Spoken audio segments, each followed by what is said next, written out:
Chapter 6 Shadow Warrior. Jack and Danny went into the cave. They followed the ninja through the darkness. The back of the cave was lit with dozens of candles. Shadow danced on the walls. In the flickering light, Jack saw the black figure sitting on the woven mat. The ninja master. The ninja bowed to the master. Then he stepped to one side. The master stared at Jack and Danny. "Sit," he says. Jack and Danny sat in the cold, hard floor. Squeak! The mouse poked its head out of Annie's pouch. "It's okay, Peanut," said Annie. The master stared at the mouse for a moment. Then he looked at Jack. "Who are you?" he says. "I am Jack, and that's my sister Annie," Jack answered. "Where do you come from?" the master asked. "Frog Creek, Pennsylvania," Annie answered. "Why are you here?" he asked. "We're trying to help our friend Morgan Le Fay," said Jack. "She left us the message." Annie pointed to the short ninja. "We gave the message to him." "You mean you gave the message to her," said the ninja master, "and she has given it to me." "She?" said Jack and Annie together.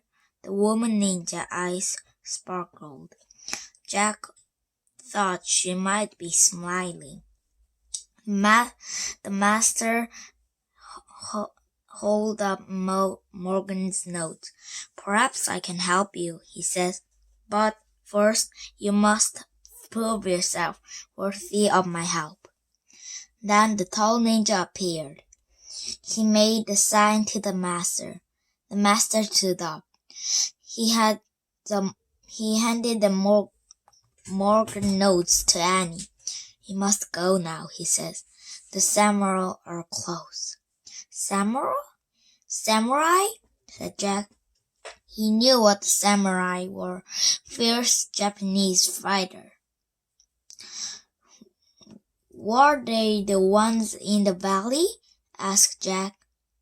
Jack asked. "The one with the torch?" "Yes, our family is at war with them," said the master. "We must leave before they found us." "But what about helping Morgan?" said Annie. The master strapped on his sword. "I have no time now," he says. "I must go."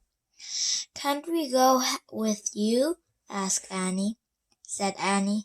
"No, there is no place for you where we are going. You must find your way back to your house in the trees." "Alone?" said Jack.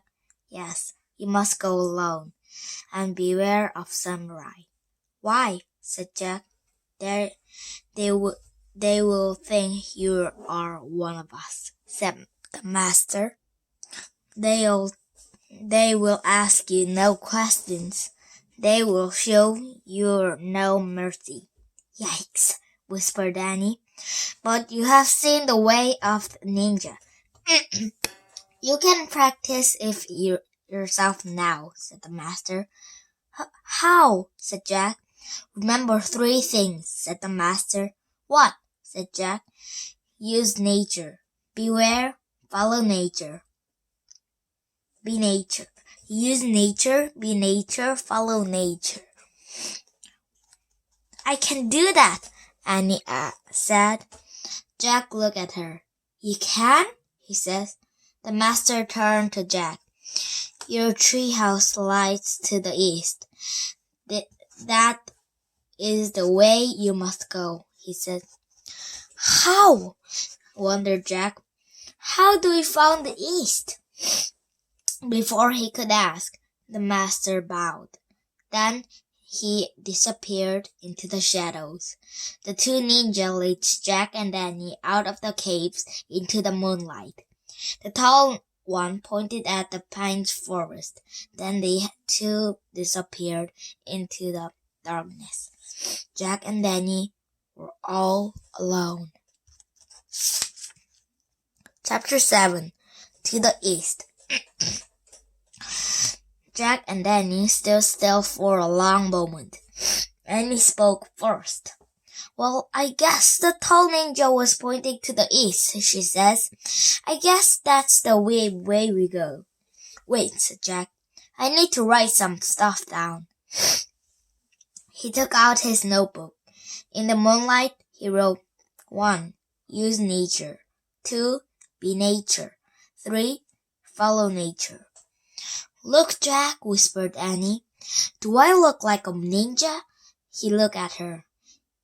She had pulled her sweatshirt hood over her head and tied the string tightly.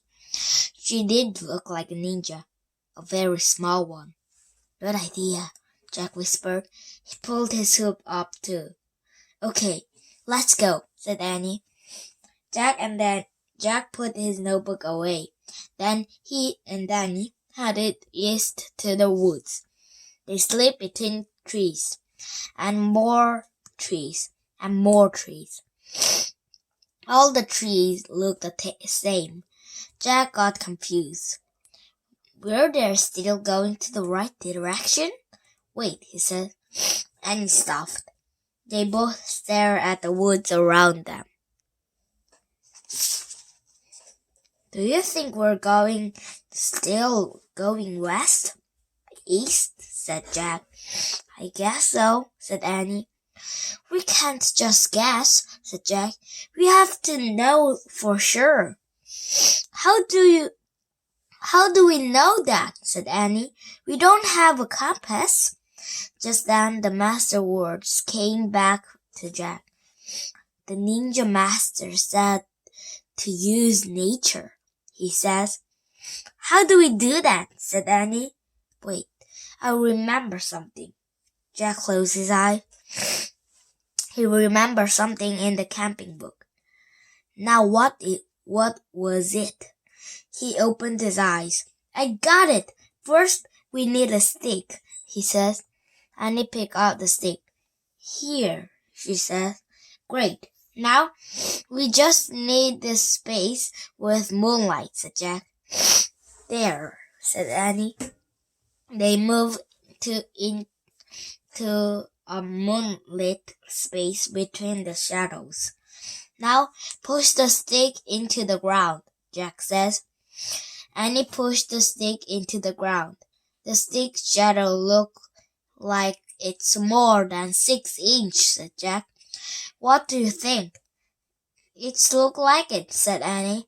Okay, that's mean the shadow pointing east, said Jack. Neat, said Annie. So that way is the west. Jack pointed to the new direction. At last, I hope it is. We're real ninjas now, said Annie. Yep, said Jack. Maybe we are. Come on. They took off, heading east, they hoped. Soon they were out of the pine woods and walked down the rocky mountainside. They moved slowly from rock to rock. Finally, they rested against the giant rocks. Let's check our direction again, said Jack. And he stuck another stick into the dirt. There, he says. He pointed to the shadow on the ground. That way. And he picked over the rock. Down the mountains. Yikes, she said softly. Jack looked too. His heart nearly stopped. There was a flame of fire coming up mountain. The samurai. Jack and then he ducked behind the rock. Squeak, said the mouse. Quiet, Peanuts, said Annie. Jack reached into his pack. He pulled out the ninja book. I hope something is in here can help us, he said. Jack flipped through the page after page until he found what he was looking for. It was a picture of warriors wearing bamboo armor. They were holding swords. He read, "The samurai were fierce Japanese fighters. They carried 2 swords to cut down their enemies." Annie tapped Jack on the shoulder. Jack looked at her. She pointed to the mountain. The figure was coming down toward them. It was very near. In the moonlight, his bamboo armor was shining. His 2 swords were gleaming. It was a samurai warrior. Chapter 8. Dragon Water. Jack and Danny crouched together. Samurai were on both sides of them now. They were trapped. Jack pressed against the rock. The warrior stepped closer and closer. He looked at the right. He looked to the left. Jack held his breath. "Be nature," whispered Annie. "What?" Jack whispered back. "Be nature. Be a rock." "Oh, brother," thought Jack. This was nuts. But he squeezed his eyes shut. Then he tried to be a part of the rock. Jack tried to be as still as a rock, as old as a rock, as quiet as a rock. Soon he started feeling as strong as rock, as safe as rock. He wanted to be a rock forever. Squeak! "He's gone," said Annie. "They were gone. They're all gone." Jack opened his eyes. The samurai warrior was gone. Jack stood up and looked over the rocks. The torch was gone too. "Let's go," Annie says. Jack took a deep breath. He felt great. He was going more and more like a ninja every minute. Even be like a ninja master. Maybe even like a ninja master. "East," he says.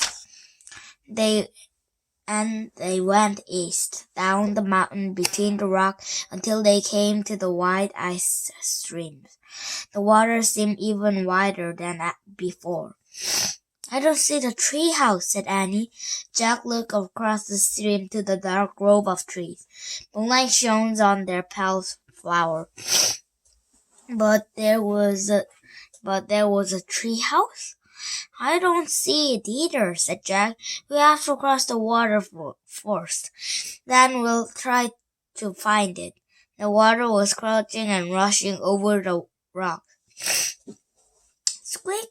The mouse peeked out from its pouch. "Don't be afraid," said Annie. She patted the mouse's little head. "Be like us. Be like a ninja too." "Let's go," Jack said. He took a deep breath and stepped into the stream. The icy water roared off his knees. The currents knocked him over. Jack grabbed some weeds. He held on tight as the water swirled around him. He was freezing in death. "Jack!" Annie grabbed Jack's arm. She helped him back onto the bank. "That was close," said Annie. Jack wiped his glasses. Luckily, they hadn't fallen off into the water. "Are you okay?" said Annie. Not really," said Jack. His teeth were chattering. He was chilling into bones. "We'll never get across," said Annie. "We'll drown if we try, or freeze into death," said Jack. He pulled off the hoods on his street shirt. He didn't feel much like a ninja anymore. Annie pulled off her hoods too. She sighed. "What we can do," she said. Squeak! Peanuts climbed out of Annie's shirt pouch and leaped onto the ground. The mouse scrambled away. "Peanuts, come back!" Annie called. "No," said Jack. We have to follow Peanuts." "Why?" asked Annie. "We have to do what Master says," said Jack. Follow nature. Oh, right, said Annie. Follow Peanuts. But where is Peanuts? In the moonlight, Jack saw the little mouse. It was running through the grass along the stream. There, he says. He cried, come on! Annie hurried after Jack. Jack hurried after Peanuts. They ran beside the rushing waters. The moonlight branch has fallen through the narrow part of the streams. It touched both shores. The mouse was running over the branch. Peanuts going over the bridge, said Annie. She started to follow. Wait, cried Jack. We can't go on that branch. It's too small. You'll break. Chapter 9. Mouse Walk. The mouse vanished into the tall grass on the other side of the stream. Jack and Danny stared at the tree branch. We have to try to cross it, said Annie. We're supposed to follow nature. Forget it, said Jack. It's too little. It'll crack in a second. Maybe if we pretended we're mice, we can do it, said Annie. Oh, brother, said Jack. Not again. If you could be a rock, you can be a mouse, said Annie. Just be tiny and light and fast. Jack took a deep breath. We have to, said Annie. Okay, Jack said. Say squeak, said Annie. You're nuts, said Jack. Just do it, said Annie. It'll help you feel more like a mouse. Jack groaned. Okay, he said. Squeak, squeak, said Annie. Squeak, squeak, squeaks, they said together. Let's go, hurry, said Annie. Jack stepped onto the branch. I'm tiny, I'm light, I'm fast, he thought. Then he darted across the branch. Jack moved so quickly he didn't think about anything except getting to the other side. He forgot the wind, freezing air, water. He forgot the smallest of the branch. Suddenly, Jack was on the other side. Suddenly, Jack was right behind him. They laughed and fell together into the grass. See, the branch didn't break, said Annie. I guess it was big enough, said Jack. I guess we just have the things the right way. The Peanuts way, said Annie. Yeah, said Jack, smiling. He felt great. He was still wet from his fall into the stream, but he didn't mind anymore.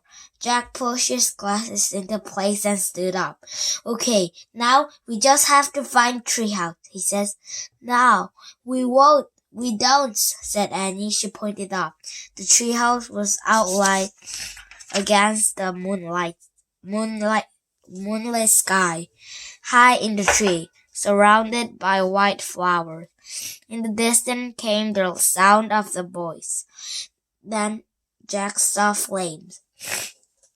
The samurai are coming back, said Jack. We have to go. Where's Peanuts, said Annie. We can't leave Peanuts. We have to, said Jack. The voice of the samurais were getting closer. So were their torch. Come on, Jack said. He grabbed Annie's hand. He pulled her toward the rope ladder. Oh, Jack, she said sadly. Go! Annie started up the rope ladder. Jack followed. He felt sad too. He liked the little mouse now. He liked it a lot. They climbed up and up. Just before they got to the top, Jack heard it. Squeak! Oh, wow, cried Annie. Peanuts inside! Annie pulled herself into the treehouse. Jack followed. He gasped. Someone else was in the treehouse too. A dark figure was sitting in the corner. You have done it well, the figure says. It was a ninja master. You have followed the way of the ninja, he says. Oh man, breathed Jack. Squeak! The master was holding Peanuts. Take good care of your little helper, he says, handing the mouse to Annie. Annie kissed the mouse tiny hands. And take this, said the master. He held his hands out to Jack. He gave Jack a small round stone. This moonlight stone will help you find your missing friends, the master says. Jack stared at the stone. Was this one of the 4 things? You must go home now, said the master. He picked up the Pennsylvania books and handed it to Annie. Where did you find it? Asked Jack. Here, said the master. You did not see it before, because your heart knew you had a mission to complete first. What about you? Said Annie. Can you come with us? Yes. Yes, said Jack. We need help finding Morgan. The master smiled. No, my friend, I must stay here. There will be more help along the way, but you must find the way on your own. Annie opened the book. She found a picture of Frog Creek. She pointed to it. I wish we could go there, she said. The wind started to blow. The white flowers started to shake. Clouds covered the moons. Remember, said the master says, keep a kind heart. Then he swung swiftly down the rope ladder. He disappeared into the dark night. Wait, Jack called. There was so much he wanted to ask the master about nature, about Ninja, about their missions. But the treehouse started to spin. It spun faster and faster. Jack ripped the stone in his hands. He squeezed his eyes shut. Then everything was still. Absolutely still. Chapter 10. Night Peanuts. Jack opened his eyes. Then he opened his fist. He stared at the moonstone in his hands. It was clear and smooth. It almost seemed to glow. We're home, said Annie. Squeak. Annie and the mouse were looking out the window. Jack looked with them. The sun was getting in the distance. The time all had passed in Frog Creek. They heard their neighbor's dog Henry bark. They heard crickets chirping. In the distance, they could see their dad stepping out of their house. He stood on their porch. Jack, Annie, he called. Time for dinner. Coming! And he shouted. Jack sat back on his heels. He looked at the moonstones again. I guess we have one of the 4 things, he says. We'll look for the other 3 tomorrow. And he says. Jack nodded. They had lots more work to do. He put his moonstone on his pockets. He pulled on his pack. Ready? He says. Wait, said Annie. She took off one of her sneakers. She pulled off her socks. Then she pulled off her sneaker back on. What are you doing? Said Jack. I'm making the bed, she says. A what? Bed, for Peanuts to sleep in. Jack picked up the mouse. She tucked it inside her sock. Night, Peanuts, she said softly. Squeak. Oh, brother, said Jack. Annie held the mouse close to Jack. Kiss it, Moonlight, Kiss it good night, Jack, she says. Don't be silly, he says. Let's go.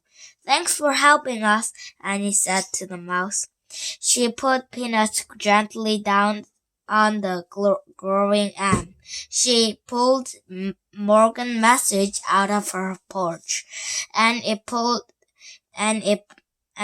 it next to the mouse. See you tomorrow, she says. Then she started down the ladder. Jack stared at the mouse. It looked back at him. For a moment, its dark eyes looked old and wise. Come on, Jack, called Annie. Jack kissed its tiny heads. Night-night, Peanuts, he whispered. Then Jack headed down the rope ladder. It got darker and darker as he went down. By the time he stepped onto the ground, it was almost completely dark. Where are you? Said Jack. Here, said Annie. Her hands bumped his. He took it. Careful, he says. Care for yourself, she says. Together they took off through the cool, dark woods. They moved silently and swiftly, two shadow warriors returning home.